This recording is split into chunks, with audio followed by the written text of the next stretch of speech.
Guys இன்றைக்கி வந்திருக்க இடம் தான் யானைப்பள்ளம். ஸோ இந்த ஏரியா எப்போதுமே சைலண்ட்டாகவே தான் இருக்குமா, வரும்போதெல்லாம் ஒரே மயான அமைதியாக இருக்குது. இங்கே பாருங்கள் எவ்வளோ பெரிய மரம். ஈவினிங் டைம்லலாம் வந்தோம்னா, ஈவினிங் டைம் தான் இது, கொஞ்சம் இருட்டும் போது வந்தோம்னா பயங்கரமாக இருக்கும் போல இருக்குது. இங்கேருந்து இந்த பக்கம் வியூ பாருங்கள், செம்மையாக இருக்குல்ல. ஃபேக்ட்ரி கொஞ்சம் தூரத்தில் ஒரு ஃபேக்ட்ரி தெரியுது. இப்போ டைம் வந்து பார்த்திங்கன்னா ஒரு 5:30 இருக்கும். போயிட்டு நம்ம சீக்கிரமாக மேலே போகணும், இல்லாட்டி இருட்டிடும்.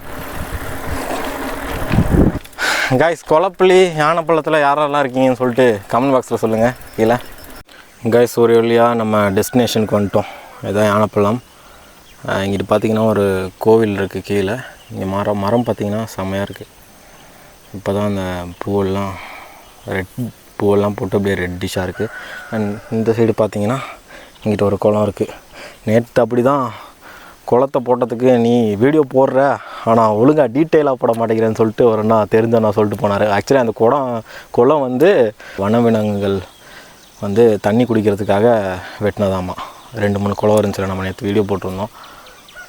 அந்த இது